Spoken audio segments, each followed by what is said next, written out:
Mga benefits ng aratilis o saresa sa Katagalugan at ang mga sakit na kayang pagalingin ito. Una ay ang natural na antibiotic. Ang aratilis ay may taglay na natural na antibiotics na kayang labanan ng staph intestinal bacteria, sepsis at diphtheria. Pangalawa ay mayaman sa vitamin C. Ang 100 gram ng aratilis ay may taglay na 150 mg ng vitamin C. Alam nating lahat na ang vitamin C ay nakakatulong labanan ng trangkaso at sipon.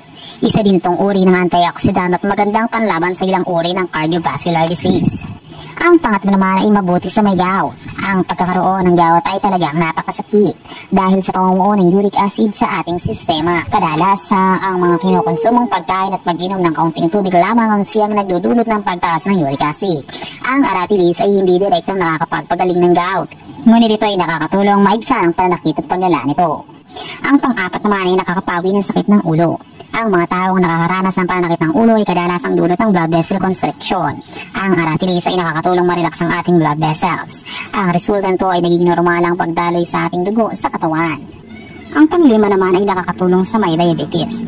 Ang aratilis ay nakakatulong magpababa ng blood sugar at ang regular na konsumo nito ay maaaring mapababa ang dosage ng minimintinang gamot at injections. Ang pang-anim naman ay malakas sa antioxidant properties. Ang aratilis ay may 24 na iba't ibang uri ng flavonoids at phenolic compounds. Ang mga ito ay antioxidant na pumapatay sa free radicals na nagdudulot ng cancer at iba pang mga sakit.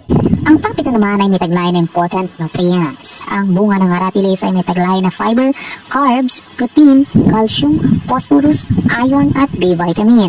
Kaya hindi na nakakapagtaka na ang bunga nito ay isa sa mga masustansyang prutas sa mundo. Ang panghula naman ay may taglay na pain blocker. Ang bunga ng aratilis ay may taglay na pain blocker o pain reliever.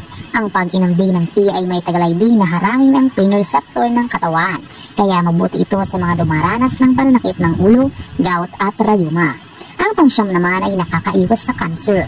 Ayon sa pag-aaral, nagpakita na ang dahon ng aratilis ay may properties na nakakatulong mabawasan at maiwasan ang cancerous na tumor na lumaki. At ang pang-10 naman ay may taglay na malakas na anti-inflammatory properties. Ang pag-inom ng aratilis ay nakakatulong mabawasan ang inflamasyon o pamamaga. Ang pang-11 naman ay nakakapagpababa ng blood pressure. Ang pagkakaroon ng mataas na blood pressure ay mahirap dahil kailangan baguhin ang mga nakaugaliang ginagawa gaya ng paninigarilyo, pagkain ng mga alat at iba pa. Ang pagkonsumo ng tea o bunga ng aratilis ay nakakatulong mabawasan ang blood pressure ng katawan dahil nakakapagpaparelax ito ng ating blood vessels. Kaya ang resulta nakakapagdaloy ng maayos ang ating dugo. Ang pang-12 ay may cardiovascular benefits. Ang taglay na antioxidant ng aratilis ay isa sa nakakatulong maiwasan ang inflammation na kadalasang nagiging dahilan ng myocardial infarction o heart attack.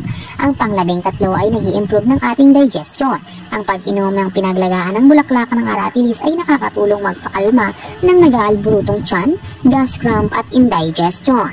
Kung may natutunan ka sa video na ito, please paki-follow and share naman at paki-heart react na rin sa ating mga videos. Ibahagi ang video na ito upang maikalat ang mabuting pagpapanatili ng kalusugan. Maraming salamat sa iyong panonood. God bless. Bye!